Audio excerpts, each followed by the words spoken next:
इस तस्वीर को देखकर इमरान खान को ऐसा लगता होगा कि ये साला दुख खत्म काहे नहीं होता है। दरअसल मामला ही कुछ ऐसा हो गया है। ये तो आपको पता ही है कि सऊदी अरब के आर्मी चीफ आए हुए थे भारत और ये ऐतिहासिक यात्रा थी। पर इस यात्रा के बाद पाकिस्तान के साथ जो सऊदी अरब ने किया वो बिल्कुल भी सोचा नहीं था कि ऐसा कुछ होने वाला है। वहीं दूसरी तरफ ये कौन सा जेट है जिसे लेकर अफरा तफरी मची हुई है। क्या भारत ने इसे नासा से उड़ाया है? क्या है ये और क्यों ये बेहद खास हो रहा है, जानेंगे इन खबरों को विस्तार से। बात है मंगलवार 15 फरवरी की। हमारे army chief general MM Naravane ने नई दिल्ली में सऊदी अरब के land force chief lieutenant general Fahad bin Abdullah Mohammed Al Mutair से मुलाकात की। ऐसे आपको बता दें, तकनीकी तौर पर फहद को ही सऊदी अरब की रॉयल आर्मी का चीफ माना जाता है। मुद्दे पर आने से पहले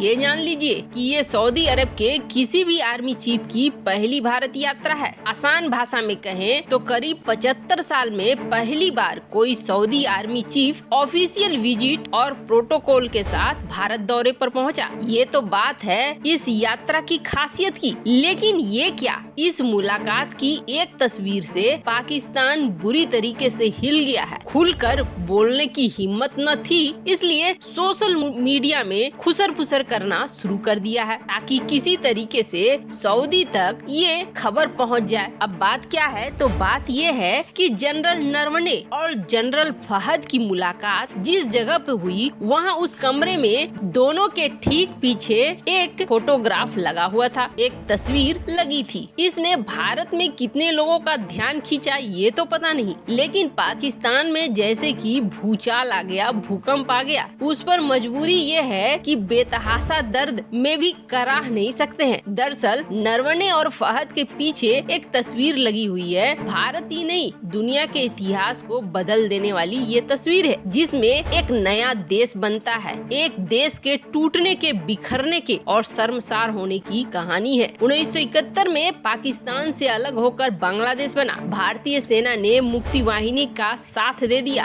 और पाकिस्तानी फौज हार गई। फिर जनरल जगमीत सिंह अरोड़ा के सामने पाकिस्तान के जनरल नियाजी ने सरेंडर डॉक्यूमेंट्स साइन किए। ये तस्वीर वही तस्वीर है। अब इसे लेकर पाकिस्तान का विदेश मंत्रालय तो चुप है, फौज का मीडिया विंग चाह कर भी कुछ नहीं बोल पा रहा है। हाँ, कुछ जर्नलिस्ट हैं जो इस बारे में बात कर रहे हैं और कह रहे हैं कि ज्यादा तकलीफ इस बात की है कि नरवणे और फहद की ये मुलाकात हुई वो तो ठीक है, लेकिन सऊदी की तरफ से इस तस्वीर को क्यों पेश किया गया, क्यों उन्होंने पब्लिश किया? क्या मुस्लिम देश होने के नाते सऊदी अरब को इससे परहेज नहीं करना था? भारत ने इस तस्वीर को जारी किया, चलो कोई बात नहीं है। सऊदी ने क्यों कर दिया? मुस्लिम देशों की एक जॉइंट आर्मी है और इसका हेडक्वार्टर रियाद में है। और इससे भी बड़ी बात ये जान लीजिए कि सऊदी अरब की फौज की कमान पाकिस्तान के पूर्व आर्मी चीफ जनरल राहिल शरीफ के पास है। क्या सऊदी अरब के लिए पाकिस्तान से भी ज्यादा खास हो गया है भारत? क्या पाकिस्तान को नीचा दिखाने के लिए सऊदी गजट ने इस तस्वीर को पब्लिश किया है? बात ये है कि पाकिस्तान को तो परेशान होना ही नहीं चाहिए। क्या ये तस्वीर झूठी है? ये तस्वीर तो सही है। शेर के सामने आंखें बंद कर लेने से वो गायब तो नहीं हो जाएगा। ये तो भारत का हक है कि वो किसकी तस्वीर अपने कमरे में लगाता है और किसकी नहीं लगाता है। पाकिस्तान भारत से 100 साल पीछे है, बांग्लादेश पाकिस्तान से 50 साल आगे है। सीधी सी बात है, सऊदी अरब को पाकिस्तान मजहबी चूरन बेचने के अलावे क्या दे सकता है? राहिल शरीफ भी कोई मुफ्त में नौकरी नहीं कर रहा है। सऊदी अरब और भारत के बीच 100 अरब डॉलर से ज्यादा का ट्रेड है। IT सेक्टर में भारत दुनिया का बादशाह है, तो फिर सऊदी अरब भारत को तवज्जो न देकर दूसरे को क्यों देगा? वैसे आपको बता दें, सऊदी अरब ने मामले को यही नहीं छोड़ा है, बल्कि आपको याद होगा बड़ी मिन्नतों से कटोरा खान किसी तरीके से 3 बिलियन डॉलर का कर्जा लेकर आया था सऊदी अरब से। हाल फिलहाल में ही अब सऊदी अरब ने उस 3 बिलियन डॉलर को वापस मांग लिया है। ऐसे थोड़ी रहमदिली दिखाई है सऊदी अरब ने, और सऊदी अरब ने ये कहा है कि 1 साल के अंदर आप इसे वापस करना। पर 1 साल यूं ही देखते देखते निकल जाएंगे। और सबसे बड़ी मुश्किल इमरान खान के सामने ये है कि IMF की तरफ से भी अभी कोई मदद नहीं मिली है, वर्ल्ड बैंक की तरफ से भी कोई मदद नहीं मिली है और चीन की तरफ से भी कोई कोई मदद नहीं मिली है। ऐसे में पाकिस्तान का दिवालिया होना तो लगभग तय है। खैर, इसे कहते हैं कंगाली में आटा गीला होना, और सऊदी अरब ऐसा ही कुछ कर रहा है। सिर्फ ये तस्वीर ही नहीं बल्कि पूरी तरीके से समझिए पाकिस्तान की इज्जत उतर रही है सऊदी अरब के सामने। खैर, यहाँ ये सब कुछ हो रहा है तो वहीं दूसरी तरफ एक तस्वीर बड़ा धूम मचा रही है और कई तरह के प्रश्न उठ रहे हैं भारत के ऊपर। दरअसल है क्या, भारत लंबे समय से एक तकनीक को हासिल करना चाह रहा है और ये तकनीक है रीयूजेबल लॉन्च व्हीकल यानी कि RLV बनाने की। और भारत चाहता है कि एक ऐसा व्हीकल बन जाए जो व्हीकल रॉकेट्स को छोड़ने में या सैटेलाइट को छोड़ने में मदद करे और तबाह न हो, इसको बार बार रीयूज किया जा सके। लेकिन ये तकनीक हासिल कर लेता है भारत तो क्या होगा, भारत को फायदा होगा जो लॉन्च करने का कॉस्ट होता है, यानी कि बार बार वही खर्च नहीं करना पड़ेगा। पर ये इतना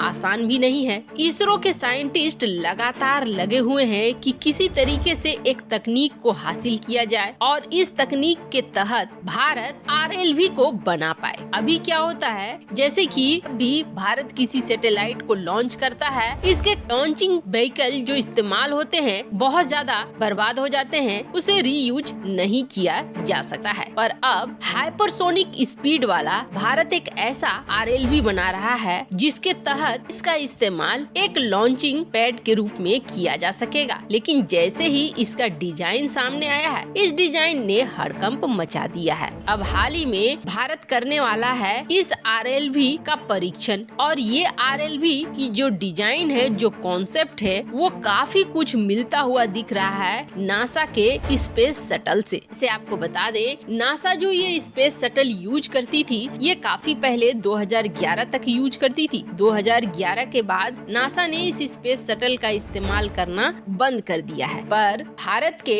इस व्हीकल के पूरे डिजाइन को देखकर ऐसा लग रहा है जैसे नासा का ही शटल हो। वैसे इसरो इसके परीक्षण के लिए हेलीकॉप्टर के जरिए इसे 3 से 4 किलोमीटर तक ऊपर ले जाकर इसे छोड़ेगा और ये देखेगा कि ये अपने प्लेटफॉर्म पर तरीके से लैंड करती है या नहीं करती है, क्योंकि प्लान कुछ ऐसा है कि रॉकेट के जरिए इसे छोड़ा जाए अंतरिक्ष में और रॉकेट अलग हो, उसके बाद ये व्हीकल अच्छे तरीके से लैंड करे। खैर, ये अभी परीक्षण के दौर पर है, लेकिन इसके डिजाइन पर सवाल उठने शुरू हो गए हैं। वैसे आपको क्या लगता है, क्या सऊदी अरब के लिए पाकिस्तान बिल्कुल बेकार हो गया है? कमेंट कर अपनी राय जरूर बताएं। जल्द मिलते हैं अगले वीडियो में नई खबर के साथ।